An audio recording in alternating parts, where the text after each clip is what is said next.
لبيك لا شريك لك لبيك لا شريك لك لبيك إن الحمد والنعمة لك والملك لا شريك لك لبيك اللهم لبيك اللهم لبيك لا شريك لك لبيك.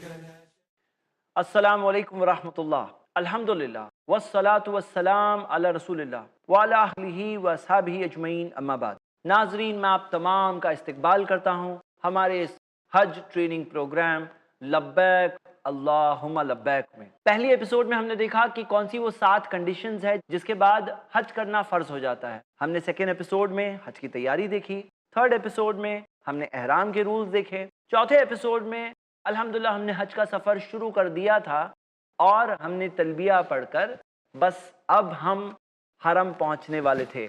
آج کے اس ایپیسوڈ میں ہم انشاءاللہ دیکھیں گے کہ حرم پہنچنے کے بعد کیا. سب سے پہلے جب آپ مکہ پہنچتے ہیں تو اللہ کے رسول محمد صلی اللہ علیہ وسلم کا یہی عمل تھا کہ مکہ پہنچنے کے بعد وہ پہلے وضو کرتے اور حرم جاتے. اگر آپ تھکے ہوئے نہیں ہیں، طاقت ہے، کمفرٹیبل ہے، تو یہی سب سے بیسٹ ہے کہ آپ جلد سے جلد اپنی بیگ کو رکھ کر سیدھا حرم جائیں عمرہ شروع کرنے کے لیے، کیونکہ اللہ کے رسول محمد صلی اللہ علیہ وسلم کا یہی عمل تھا. صحیح بخاری کی حدیث. لیکن اگر اتنے زیادہ تھک گئے ہیں کہ پتہ نہیں کیسے برابر سے عبادت کر پائیں گے، تو کیا یہ اجازت ہے کہ تھوڑا آرام کر لیں ہوٹل میں؟ یا مان لیجئے کہ آدمی کچھ نہانا چاہتا ہے، فریش ہونا چاہتا ہے اور پھر جانا چاہتا ہے، تو کیا اس کی اجازت ہے؟ تو ہاں، اجازت ہے. لیکن یہ نہ بھولیے کہ آپ احرام میں، اور احرام کی ساری پابندیاں یاد ہوگی انشاءاللہ آپ کو. وہ ساری پابندیاں ابھی آپ کے اوپر لازم ہے. تو احرام کے حال میں آپ ہیں، اگر جلدی چلے آتے ہیں تو بہتر ہی ہے، اگر نہیں ہوتا ہے تو گنجائش ہے، کوئی مسئلہ نہیں. آئیے آگے بڑھتے ہیں. مان لیجیے آپ نے اپنی بیگز وغیرہ رکھ دی اور آپ حرم تک پہنچتے ہیں. جب آپ حرم تک پہنچتے ہیں اور جب داخل ہوتے ہیں تو مسجد میں داخل ہونے کی جو دعا ہے یہ سب سے پاک مسجد ہے. لیکن جو نارمل مسجد میں داخل ہونے کی جو دعا ہے وہی دعا یہاں داخل ہوتے ٹائم پر گیٹ پر پڑھنا ہے. اب گیٹ پہ جب آپ پڑھیں گے تو کون سی دعا؟ اللہم افتح لی ابواب رحمتک، اے اللہ تیرے رحمت کے دروازے میرے لیے کھول دے. یہ بھی ثابت ہے، صحیح حدیثوں میں ہمیں ملتا ہے کہ اللہ کے رسول محمد صلی اللہ علیہ وسلم یہ بھی کہا کرتے تھے اعوذ باللہ العظیم وبوجہہ الکریم وسلطانہ القدیم من الشیطان الرجیم بسم اللہ والصلاۃ والسلام علی رسول اللہ. یہ بھی کہنا ثابت ہے. مزید یاد ہے، دعا کی بک ساتھ میں ہو. چلیے الحمدللہ، عمل کا جذبہ بالکل اونچا ہونا چاہیے. صحیح ثابت شدہ عمل کرنے میں ہمیں پیچھے بھی نہیں رہنا چاہیے. یاد ہے تو یہ پڑھ کے داخل ہو جائیں. تو اعوذ باللہ العظیم، پناہ مانگتا ہوں العظیم جو سب سے زیادہ عظمت والی ذات ہے، میں اس کی پناہ مانگتا ہوں. وبوجہہ الکریم، اس کے کریم چہرے کی. وسلطانہ القدیم، یعنی کہ پہلے سے اب تک جو تمام چیزیں اسی کے کنٹرول میں ہیں. من الشیطان الرجیم، شیطان مردود سے. تو آپ پناہ مانگ رہے ہیں شیطان مردود سے اور پھر کہہ رہے ہیں بسم اللہ والصلاۃ والسلام علی رسول اللہ. یہ ثابت شدہ دعاؤں میں سے ہے. نہیں یاد ہے تو اللہم افتح لی ابواب رحمتک کہنے کے بعد سیدھے پاؤں سے داخل ہوں گے، کیونکہ مسجد میں داخل ہونا ہے تو سیدھے پاؤں سے داخل ہونا چاہیے. یہی طریقہ ہے. یہ بات دھیان دیجئے کہ کون سے گیٹ سے داخل ہو رہے ہیں. مان لیجئے کہ اگر ایک ٹور والے ساتھ میں گئے ہوئے ہیں تو کوئی ایک میٹنگ پوائنٹ فکس کر لیں کہ اگر ہم لوگ آگے پیچھے ہو گئے یا کہیں اگر کوئی آگے چلے گیا، کسی کی عمرہ پہلے ختم ہو گئی، تو کہاں ملیں گے، ایک میٹنگ پوائنٹ فکس کر لیں. چپل کے تعلق سے میں بتا چکا ہوں کہ چپل کے لیے بیگ آپ کے پاس ہوگی، نہیں ہوگی تو پلاسٹک وہاں پر گیٹ پہ ملتی ہے، اس میں آپ ڈال سکتے ہیں، اپنے قریب ساتھ میں چپل رکھ سکتے ہیں. کبھی آپ کو باتھ روم جانا پڑا تو چپل ساتھ میں ہوں گے تو سہولت ہو جائے گی. کئی بار ایسا ہوتا ہے کہ لوگ دوسرے لوگوں کے چپل لے لیتے ہیں. یہ سراسر چوری ہے، بالکل غلط کام ہے. اس کا کوئی گنجائش نہیں ہے. آپ کے چپل گم ہو گئے تو کسی اور کے چپل آپ نہیں چوری کر سکتے. یہ ایک طرح کا چین ری ایکشن شروع ہو جاتا ہے، تو وہ بالکل غلط ہے. تو داخل ہو رہے ہیں آپ، یا اگر چپل آپ اگر شو ریک میں رکھ رہے ہیں تو شو ریک کے اوپر بھی نمبر لگا ہوتا ہے، وہ بھی دیکھ لیں. کیونکہ آج کل رینوویشن چل رہا ہے حرم کا اور آنے والے چند سالوں تک یہ چلتا رہے گا. جو ایکسپانشن پروجیکٹ ہے، بہت بڑا ایکسپانشن ہے، جس سے کہ حرم کی کیپیسٹی بہت زیادہ بڑھ جائے گی. الحمدللہ ایک اگلی پیڑھی کی آسانی کے لیے اللہ کے فضل و احسان سے یہ کام اور کوشش ہو رہی ہے. تو تھوڑی بہت تکلیف اور مشکل آ سکتی ہے، لیکن پھر بھی امید ہے کہ حج کے دنوں تک انشاءاللہ ایک اچھا خاصا حصہ تیار ہو گیا ہوگا. جیسے رمضان عمرہ میں لوگوں نے دیکھا کہ کافی حصہ وہ لوگوں نے کلین کر کے ریڈی کر کے رکھا تھا اور آلریڈی کیپیسٹی بہت بڑھ چکی ہے الحمدللہ. تو امید ہے کہ حج کے دنوں تک اور زیادہ تیاری ہو جائے گی. آپ حرم میں داخل ہو رہے ہیں، آپ نے دعا پڑھ لی. نارملی کسی بھی مسجد میں داخل ہونے میں ہمیں تحیت المسجد پڑھنی چاہیے. یعنی کہ 2 رکعت جو مسجد کا ایک حق ہے ہم پر، وہ پڑھنا چاہیے نارملی بیٹھنے سے پہلے، سوائے مسجد حرم کے۔ یہاں پر جب طواف ہم کریں گے تو طواف خود اس کی جگہ لیتا ہے، اور ہم دیکھتے ہیں کہ اللہ کے رسول محمد صلی اللہ علیہ وسلم کے بارے میں یہی ملتا ہے کہ نبی صلی اللہ علیہ وسلم نے آ کر سیدھا جا کر طواف شروع کیا تھا۔ کچھ لوگ ایک فضیلت بتاتے ہیں کہ فلاں گیٹ سے داخل ہونے میں زیادہ ثواب ہے، فلاں گیٹ سے داخل ہونا بہتر ہے۔ ہمیں ایک واضح حدیث ملتی ہے جہاں اللہ کے رسول محمد صلی اللہ علیہ وسلم نے فرمایا کل فجاج مکہ طریق و منہر، ساری مکہ کی جو گلیاں ہیں وہ سب کے سب راستہ ہے۔ اور ہم دیکھتے ہیں کہ اللہ کے رسول صلی اللہ علیہ وسلم نے کہا کہ دخلت ہا ہنا، میں یہاں سے داخل ہو رہا ہوں، لیکن ساری کی ساری جو مکہ کی گلیاں ہیں وہ سب داخل ہونے کا راستہ ہے، وہ سب راستہ ہے، اس میں کوئی حرج نہیں۔ یہ حدیث سنن ابو داؤد میں صحیح سند سے ہے۔ داخل ہونے کے بعد جب اندر قدم رکھتے ہیں تو اب آپ جب آگے بڑھیں گے، آپ کی نظر جب کعبے پر پڑے تو کعبہ پر جب نظر ہماری پہلی پڑتی ہے، اس وقت ہمیں چند صحابہ اکرام اور چند سلف صالحین سے ایک عمل ملتا ہے کہ وہ لوگ وہاں نظر پڑنے کے بعد دعا کیا کرتے تھے۔ تو آپ بھی اگر کرنا چاہتے ہیں تو الحمدللہ ایک اچھا عمل ہے، آپ وہاں پر دعا کر سکتے ہیں اللہ تعالیٰ سے۔ خاص طور سے ہمیں عمر رضی اللہ عنہ سے ایک دعا ملتی جو امام بہقی نے اپنی سنن الکبریٰ میں صحیح سند سے جمع کیا ہے، اللہم انت السلام ومنک السلام فحیینا ربنا بالسلام، اے اللہ تو ہی تو السلام ہے، ساری سلامتی تیری ہی طرف سے ہے، تو اے اللہ ہمیں زندگی دے دے جو سلامتی والی ہو۔ تو ہم اللہ تعالیٰ سے دعا کر سکتے ہیں، اپنے الفاظ میں بھی آپ جو دعا اللہ تعالیٰ سے کرنا چاہتے ہیں آپ کر سکتے ہیں۔ دیکھیے میرے بھائیوں میں بہنیں، ایک بات میں آپ کو واضح طور پہ بتا دیتا ہوں، بہت سارے لوگ ہوتے ہیں جو حج کے اندر جلدی انہیں لگی ہوتی ہے، اور عمرہ کے اندر بہت فاسٹ عمرہ کرنا انہیں بہت اچھا لگتا ہے، اور آ کر اپنی تعریف اور بڑائی بھی کرتے ہیں کہ ہم نے تو عمرہ 1.5 گھنٹے میں کر لیا، 2 گھنٹے میں کر لیا، اتنے ٹائم میں کر لیا۔ تو ہم کہتے ہیں کہ آپ کرنے کیا چیز گئے ہیں؟ کوئی کمپٹیشن ہے، کوئی ریس ہے، اس میں اتنی جلدی ہر چیز میں کیا ہے؟ ذرا اطمینان سے کریے۔ میں یہ مشورہ دیتا ہوں کہ کوئی ساتھ میں ہو جو جلدی والا ہو تو اسے کہو کہ آپ آگے چلے جاؤ، فلاں جگہ پہ مل لیں گے۔ یہی بہتر ہے کہ ہم اپنی عبادت اچھے سے کریں، بلکہ گروپ کے چکر میں کوئی ایک خشوع چھوڑنا پڑتا ہے اور اس میں جلد بازی ایک طرح کی آ جاتی ہے۔ تو جو ہمارا گول ہے، ٹارگٹ ہے یہ سارے پروگرام کا اور یہ ٹریننگ کا مقصد کیا ہے؟ حج مبرور پانا مقصد ہے۔ تو یہ حج مبرور کے مقصد کو پانے میں آپ پائیں گے کہ یہ کمپنی آپ کو فیل کر سکتی ہے، تو ایسی کوئی کمپنی ساتھ میں ہونا، انہیں اپنے راستے روانہ کرے، بہت آسان ہے، کوئی بہت مشکل جگہ نہیں ہے۔ یہ محسوس مت کریے کہ میں گم ہو جاؤں گا وہاں پر، کیونکہ ایک بہت آسان سی چیز ہے، ایک بہت آسان سسٹم ہے۔ کہاں پر ہے؟ حرم میں آپ کہاں ہے؟ ایک چیز کر کے آپ انشاءاللہ سولو کر سکتے ہیں۔ تو ایک میٹنگ پوائنٹ رکھ سکتے ہیں کہ ہم عمرہ کرنے کے بعد باب مروہ پر ملیں گے۔ باب مروہ جہاں پہ آپ کی صحیح ختم ہونے والی ہے، جیسے مروہ ہم وہاں پر پہنچ رہے ہیں انشاءاللہ، آپ وہاں کی میٹنگ پوائنٹ بتا دیں کہ وہاں پر ملیں گے، تھوڑی دیر کسی کو انتظار کرنا پڑے، اپنے باتھ روم وغیرہ جا کر فریش ہو کے آ سکتا ہے، اس طرح سے بہتر ہے۔ اب آئیے اس سے پہلے کہ ہم آگے بڑھیں، یہاں پر ہم ذرا تھوڑا غور کرتے ہیں کہ ہم ہے کہاں، ہم کس جگہ پر ہیں۔ ہم دیکھتے ہیں کہ مکہ وہ شہر ہے جسے اللہ رب العالمین نے چنا، کعبہ وہ مسجد ہے جس کے بارے میں قرآن میں اللہ تعالیٰ نے کہا فَلْيَعْبُدُوا رَبَّ هَذَا الْبَيْتِ، اس گھر کے رب کی عبادت کرو، کعبے کے رب کی عبادت کرو۔ بہت سارے لوگ یہ سمجھتے ہیں کہ ہم مسلمان کعبے کی عبادت کرتے ہیں، تو کعبے کی عبادت ہم نہیں کر رہے ہیں، یہ تو ایک صرف سمت ہے، ایک ڈائریکشن ہے، یہ قبلہ ہے، یہ ایک ایسی مسجد ہے جسے اللہ تعالیٰ نے چنا ہے، لیکن ہم کعبے کی رب کی عبادت کرتے ہیں۔ لیکن کعبہ اللہ کی نشانیوں میں سے ہے۔ اللہ تعالیٰ نے جو انسانوں کے لیے عبرت کے مقامات رکھے ہیں دنیا میں، یہ ایک ایسا عبرت کا مقام ہے۔ ہم دیکھتے ہیں کہ صحیح بخاری کی حدیث ہے، اللہ کے رسول محمد صلی اللہ علیہ وسلم نے بتایا کہ سب سے پہلی مسجد جو بنی تھی وہ کعبۃ اللہ ہے۔ تو ہم دیکھتے ہیں کہ واضح طور پر یہ سب سے پہلی مسجد ہے، اور جو ابراہیم علیہ السلام نے بھی جو بنایا، قرآن کی سورہ حج کی آیت ہے، سورہ 22 آیت نمبر 26، جس میں اللہ تعالیٰ نے کہا کہ ہم نے ابراہیم کو بوانا بتایا، ابراہیم کو بتایا کعبے کی جگہ۔ تو اس سے بھی علماء اکرام نے یہ بھی بتایا کہ ابراہیم علیہ السلام کو بتایا گیا، یعنی کہ وہ جگہ ہو سکتا ہے پہلے سے متعین تھی اور وہاں پہلے بھی مسجد رہی ہوگی، ابراہیم علیہ السلام نے اس کو ریکنسٹرکٹ کیا، لیکن اللہ عالم۔ ہم یہ دیکھتے ہیں کہ یہ وہ جگہ ہے جہاں پر کئی ساری قربانیاں، کئی سارے مثالی کردار والے انسان جی کر نکلے ہیں، اور وہ ہمارے لیے اگزامپل اور اسوہ اور نمونہ ہے۔ ہم دیکھتے ہیں یہ وہ جگہ ہے جہاں ابراہیم علیہ السلام اپنی بیوی ہاجرہ اور اپنے بیٹے اسماعیل کو ریگستان میں چھوڑ کر چلے گئے تھے اللہ کے حکم پر، اور وہاں پر وہ معجزہ ہوا تھا کہ زمزم کا چشمہ ریگستان میں باہر نکل آیا تھا۔ ہم دیکھتے ہیں کہ یہ وہ جگہ ہے جہاں پہ محمد صلی اللہ علیہ وسلم کو اللہ تعالیٰ نے چنا، اور جنہوں نے اپنی نبوت کی شروعات صفا پہاڑ کے اوپر اعلان سے کی تھی۔ یہ وہ جگہ ہے جہاں پہ ظالموں نے بہت سارے ظلم کر کر حق کی آواز کو دبانے کی کوشش کی۔ یہ وہ جگہ ہے جسے اللہ تعالیٰ نے اس قدر چن لیا کہ نبی صلی اللہ علیہ وسلم نے کہا کہ ایک نماز مسجد حرم کی 1,00,000 نماز دوسری جگہوں سے بہتر ہے، افضل من، اس سے بہتر ہے۔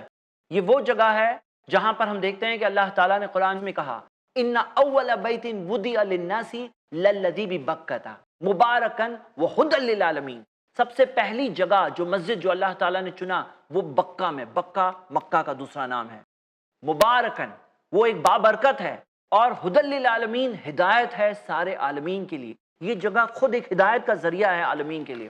ہم دیکھتے ہیں کہ جب مسلمانوں نے سب سے پہلا میپ دنیا کا بنایا تو انہوں نے مکہ کو دنیا کے سینٹر میں رکھا، اور آس پاس جو پورا میپ بنایا جو سب سے پہلے مسلمانوں نے بنایا تھا، صرف اس میں فرق یہ تھا کہ جو نارتھ پول ہے وہ اوپر کی جگہ نیچے تھا اور ساؤتھ پول اوپر تھا۔ ہم دیکھتے ہیں کہ ویسٹرنرز نے آ کر پورے میپ کو گھما کر کے جو نیچے تھا اسے اوپر کر کے اوپر کو نیچے کر دیا، لیکن آج بھی میپ کے اندر سینٹر میں مکہ شہر ہے۔ تو ہم دیکھتے ہیں یہ وہ جگہ ہے جسے اللہ تعالیٰ نے چنا، اور یہ جگہ پر اب آپ پہنچ چکے ہیں۔ اب آپ نے ارادہ کیا ہے عمرہ کا، اور آپ اس بابرکت جگہ پر الحمدللہ لبیک کہتے ہوئے آ چکے ہیں۔ الحمدللہ لبيك اللهم لبيك لبيك اللهم لبيك لبيك لا شريك لك لبيك۔ خوشگوار زندگی کے اصول جانیے شیخ رضا اللہ عبد الکریم مدنی سے آج کی ٹینشن بھری زندگی میں اپنے آپ کو خوش رکھنے کے اسلامی اصول، ہر بدھ رات 8:30 بجے صرف i+ TV پر، بہتر زندگی کے لیے۔ جناب محمد رسول اللہ صلی اللہ علیہ وسلم نے کسی امیر آدمی کو عقل مند نہیں کہا، بہت زیادہ پڑھے لکھے آدمی کو عقل مند نہیں کہا، دنیا کے اندر ہر جگہ گھومتا اس کو عقل مند نہیں کہا۔ مسلمانوں سنو، غور سے سنو، جھونپڑی میں کیوں نہ رہتا ہو وہ اپنے آخرت کو یاد کرتا ہو، آنے والی زندگی کو یاد کرتا ہو۔ اللہ کے نبی اکرم صلی اللہ علیہ وسلم نے فرمایا اکثرهم للموت ذکرا، وہی عقل مند ہے جو موت کو زیادہ سے زیادہ یاد کرتا ہو۔ فکر آخرت جانیے ہم سب کی حقیقی منزل جہاں ہم سب کو لوٹ کر جانا ہے۔ آ رہے ہیں 25 اگست سے ہر جمعہ 9:30 بجے صرف i+ TV پر، بہتر زندگی کے لیے۔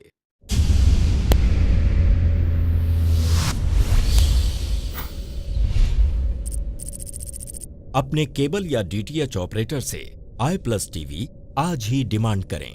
i+ TV free to air اور انڈین رجسٹرڈ چینل ہے۔ لبيك اللهم لبيك لبيك اللهم لبيك لبيك لا شريك لك لبيك۔ اس جگہ پر آنے کے بعد اب آپ کا گول ہے کہ یہاں سے واپس جائیں تو اس حال میں جائے رجا کا یومی ولدتہ امہ، جیسے کہ والدہ نے جب جنم دیا تھا تو کس طرح سے پاک دنیا میں آئے تھے، اسی طرح سے پاک بن کر اس جگہ سے واپس جانا ہے۔ داخل ہونے کے بعد ہمیں کیا کرنا چاہیے؟ آپ جس کسی گیٹ سے داخل ہوئے ہیں آپ کو بڑھنا ہے آگے حجر اسود کی طرف۔ حجر اسود کس طرف ہے ہمیں کیسے پتا چلے گا؟ آپ کو ایک ہری کلر کی لائٹ لگی ملے گی، حرم کی وال پر ایک گرین کلر کی لائٹ ملے گی، یعنی جہاں پر حجر اسود ہے اس کے بالکل سامنے ایک گرین کلر کی لائٹ ہے، وہ پہچاننے میں آسانی ہوتی ہے۔ آپ کہیں سے بھی آ رہے ہیں کریے یہ کہ جو کراؤڈ کا فلو ہے ان کے ساتھ ہی جائیے، کراؤڈ کے فلو کے اپوزٹ کبھی نہیں جائیے، اس سے دوسروں کو بھی تکلیف ہو سکتی ہے، آپ کو بھی تکلیف ہو سکتی ہے۔ تو حرم میں داخل ہونے کے بعد کعبے کے راؤنڈ جو کراؤڈ طواف کر رہا ہے وہ طواف میں آپ داخل ہو جائے، آپ کا طواف شروع نہیں ہوا ہے، آپ کا طواف حجر اسود سے شروع ہوگا۔ آئیے پہلے ہم حرم کا ایک جنرل آؤٹ لائن دیکھ لیتے ہیں کہ حرم میں ہے کیا۔ یہ ہمارے پاس ایک بہت ہی بیسک قسم کا ماڈل ہے تاکہ ہم وہ مقامات کو آپ کو سمجھا سکیں کہ یہ کون سی جگہ کیا ہے، اور تاکہ آپ اسے ویژولی دیکھ کر ایک بار سمجھ لیں انشاءاللہ، تاکہ حقیقی کعبہ جب آپ کے سامنے آئے گا تو اس میں آپ ہر چیز کو سمجھ سکتے ہیں کہ یہ کیا ہے۔ ہم یہ دیکھتے ہیں کہ اس کے اندر جو سب سے اہم مقام ہے وہ ہے حجر اسود۔ حجر اسود کے متعلق جو اہم بات ہے وہ یہ ہے کہ مسند احمد میں آپ کو ایک حدیث ملے گی جس حدیث کے متعلق کچھ علماء میں اختلاف ہے، لیکن زیادہ صحیح بات یہ ہے کہ صحیح لغیرہ کے درجے تک پہنچتی ہے۔ اللہ کے رسول محمد صلی اللہ علیہ وسلم نے فرمایا الحجر الاسود من الجنہ وکان اشد بیاضا من الثلج۔ اللہ کے رسول محمد صلی اللہ علیہ وسلم نے کہا کہ یہ اولے سے بھی زیادہ سفید ہوا کرتا تھا، لیکن مشرکین کے گناہوں نے اسے کالا کر دیا۔ اب یہ ایک میریکل کی بات ہے، مطلب ایک ایسی چیز جو ایک انسان خبر کے ذریعے سمجھ سکتا ہے اور سن سکتا ہے، لیکن اس کی حقیقت اور کیفیت اللہ تعالیٰ جانتا ہے۔ تو اللہ رب العالمین نے ایک ایسا پتھر بھیجا ہے۔ اب ہم دیکھتے ہیں کہ یہ پتھر کے بارے میں عمر رضی اللہ عنہ نے کہا، آپ کو یہ حدیث صحیح بخاری کتاب الحج میں ملے گی کہ اے حجر، مجھے پتا ہے تو نہ مجھے نقصان پہنچا سکتا ہے نہ فائدہ پہنچا سکتا ہے، میں صرف اس لیے چومتا ہوں کیونکہ میں نے نبی صلی اللہ علیہ وسلم کو چومتے دیکھا۔ تو ہمارا یہ عقیدہ ہے کہ اچھا اور برا تو سب کچھ صرف اللہ کے ہاتھ میں ہے، حجر اسود کے ہاتھ میں بھی نہیں ہے، لیکن یہ اس جگہ سے ہے جس جگہ ہم جانے کا ارادہ کرتے ہیں۔ ہماری کوشش اور ہمارا گول یہ ہے کہ ہم جنت تک پہنچ جائے، اور اللہ کے رسول محمد صلی اللہ علیہ وسلم نے اس پتھر کو چوما، تو اسی وجہ سے اس پتھر کو چومنا سنت ہے۔ لیکن چومنے کے اندر ایک بات خیال رکھیں کہ لوگوں کو اگر آپ دھکا لگا رہے ہیں تو حجر اسود کو بوسہ دینا یا چومنا یہ تو سنت ہے، لیکن لوگوں کو دھکے دینا یہ حرام ہے۔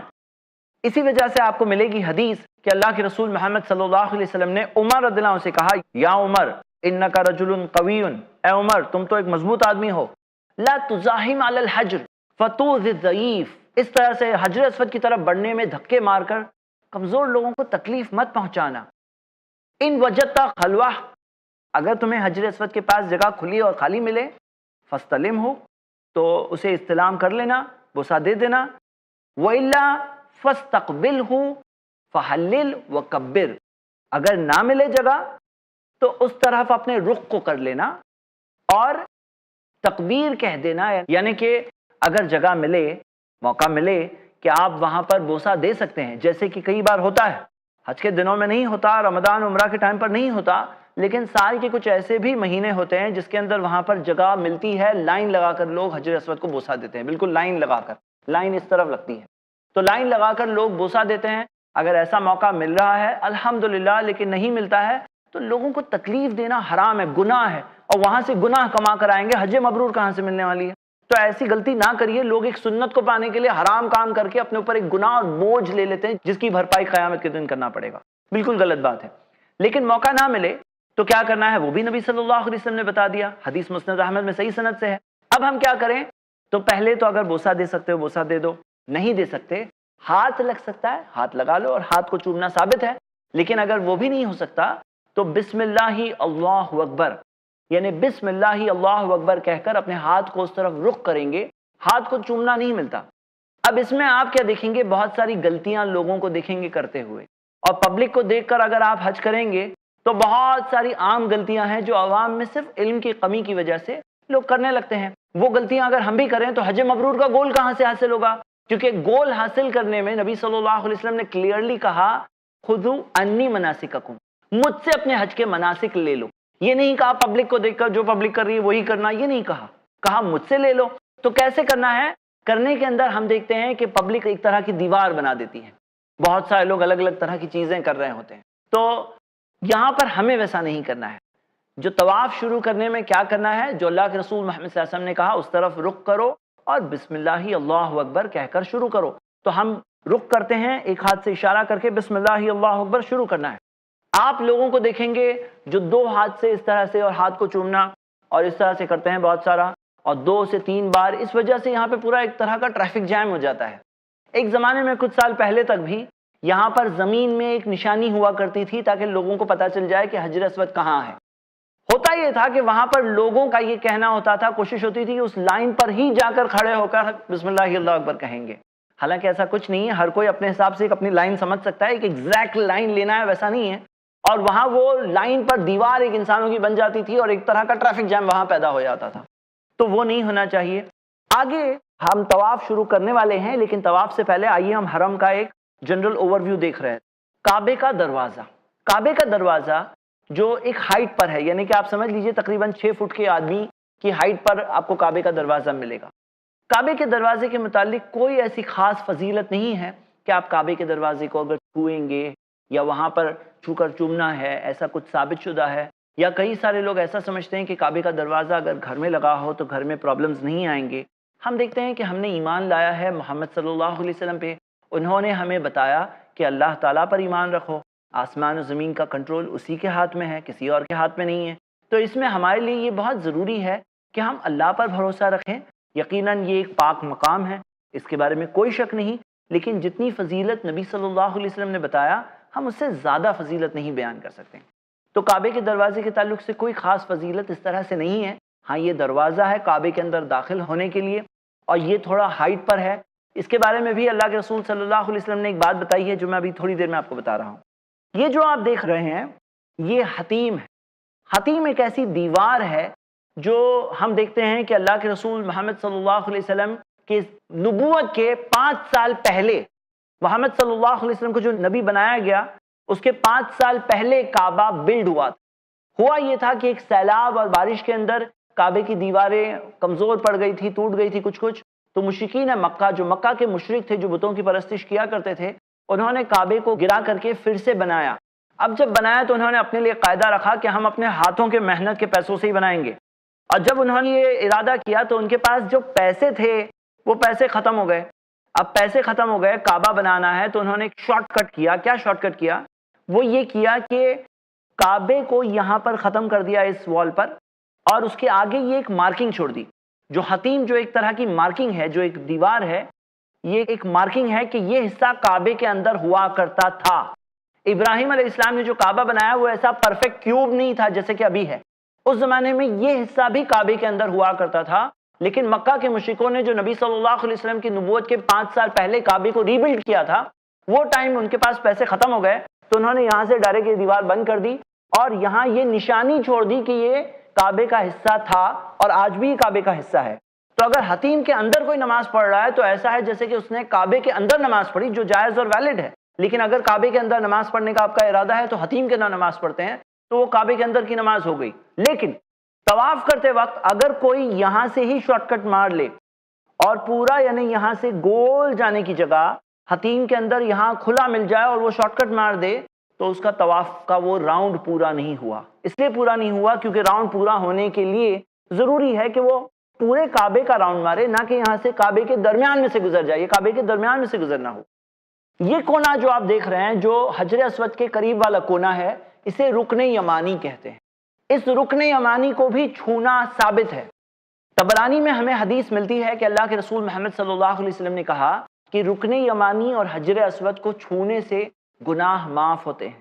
تو گناہ معاف ہوتے ہیں، یہ ایک ایسی چیز ہے جو ثابت شدہ ہے، یہ ایک عمل ہے اور ہم اس پوری جگہ کے مقام کو پہچانتے ہیں۔ ایک اور حدیث میں یہ بھی اشارہ ملتا ہے کہ رکن یمانی بھی ایک مقام رکھتا ہے اسلام میں بہت اہم۔ تو رکن یمانی ہے، اور یہ جو 2 کونے ہیں انہیں شامی کونے کہا جاتا ہے جہاں پر یہ حتیم ہے۔ حتیم کو کچھ لوگ ہجر اسماعیل کہتے ہیں، لیکن اسے کہنے کی کوئی دلیل موجود نہیں ہے۔ کچھ لوگ کہتے ہیں کہ اسماعیل علیہ السلام نے ہاجرہ کو یہیں پہ دفن کیا تھا، لیکن اس کی کوئی دلیل موجود نہیں ہے۔ تو یہ حتیم ہے، وہ رکن یمانی ہے، وہ حجر اسود ہے۔ یہ کیا ہے؟ مقام ابراہیم۔ اس ماڈل کے اندر ذرا بڑا دکھ رہا ہے لیکن حقیقت میں اس سے تھوڑا چھوٹا ہے۔ مقام ابراہیم، اس کے اندر وہ پتھر ہے جس پتھر کے اوپر ابراہیم علیہ السلام کھڑے ہو کر انہوں نے کعبے کی دیوار بنائی تھی۔ یہاں تک کہ ان کے پاؤں کے جو جنرل نشانات ہوتے ہیں، ایک انسان جب کسی جگہ پہ بار بار کھڑے رہتا ہے تو اس کے نشانات آ سکتے ہیں، تو ان کے پاؤں کے نشانات بھی اس پتھر میں موجود ہے۔ اس کا کوئی خاص مقام ہے؟ تو مقام ابراہیم کے بارے میں اللہ تعالیٰ نے کہا وَاتَّخِذُوا مِن مَّقَامِ إِبْرَاهِيمَ مُصَلًّى، ابراہیم علیہ السلام کا جو مقام ہے اسے نماز کی جگہ بنا لو۔ تو ہم دیکھتے ہیں یہاں پر ہم وہ تمام قربانیاں، وہ محنتیں، وہ ان کا اخلاص اسے یاد کرتے ہیں، اور اس وجہ سے اس جگہ کو مقام ملا ہے اللہ کے نزدیک۔ تو ہم دیکھتے ہیں مقام ابراہیم کے اندر یہ ہے۔ لیکن آپ یہ دیکھیں گے کہ بہت سارے لوگ کعبے کے پوری طرف ہر جگہ سے چمٹے ہوئے ہیں۔ تو ہم دیکھتے ہیں کعبہ ہمارا قبلہ ضرور ہے، لیکن کعبے کے حجر اسود اور رکن یمانی، اس کے تعلق سے جو خاص فضیلت ملتی ہے، اس کے علاوہ ملتزم کے تعلق سے خاص فضیلت ملتی ہے۔ ملتزم وہ جگہ ہے بین الرکن والبابی۔ تو ہم دیکھتے ہیں سلسلہ صحیحہ میں حدیث ہے کہ عبداللہ ابن عباس رضی اللہ عنہما نے کہا کہ ملتزم وہ جگہ ہے جو بین الرکن والبابی، کعبے کے دروازے اور حجر اسود کے درمیان کی جو جگہ ہے، جو مختصر وہ تھوڑی سی جگہ جو ہے، وہ ہے ملتزم۔ اب ہم دیکھتے ہیں کہ جو عام طور پر لوگ ہر طرف سے چمٹتے ہیں وہ ہر طرف سے چمٹنے کی کوئی دلیل نہیں ہے. آپ کو جو جگہ ملے گی, جو دلیل ملتی ہے, جیسے کہ عبداللہ ابن عمر بیان کرتے ہیں کہ میں نے اللہ کے رسول محمد صلی اللہ علیہ وسلم کو صرف رکن یمانی اور حجر اسود کو چھوتے ہوئے دیکھا کعبے. تو اس میں باقی کی جگہوں پر جا کر چمٹنے میں جو لوگ کرتے ہیں لیکن اس کی کوئی خاص فضیلت نہیں ملتی. اس کے متعلق اور بھی بہت ساری چیزیں ہیں. ہم صرف اللہ تعالیٰ سے دعا کرتے ہیں کہ اللہ تعالیٰ ہمیں تیرے نبی صلی اللہ علیہ وسلم کی اتباع اور پیروی کرنے کی توفیق دے. اور کیا چیز ثابت ہے, جو چیز تیرے نبی محمد صلی اللہ علیہ وسلم نے پسند کیا ہمیں بھی وہی چیز پسند کرنے کی توفیق دی. جس چیز سے وہ بچے ہمیں بھی اس چیز سے بچنے کی توفیق دے. اے اللہ ہمیں تیری عبادت کرنے کی توفیق دے جس سے تو راضی ہو جائے, اور ہمیں حج مبرور پانے کی توفیق دے. آمین. وآخر الدعوانا ان الحمد للہ رب العالمین. لبيك اللهم لبيك لبيك اللهم لبيك لبيك لا شريك لك لبيك لا شريك لك لبيك إن الحمد إن الحمد والنعمة والنعمة لك والملك لك والملك لا شريك لك لبيك اللهم لبيك لبيك اللهم لبيك لبيك لا شريك لك لبيك لبيك لا شريك لك لبيك. کرو تم ہر نماز میں خشوع کا اہتمام.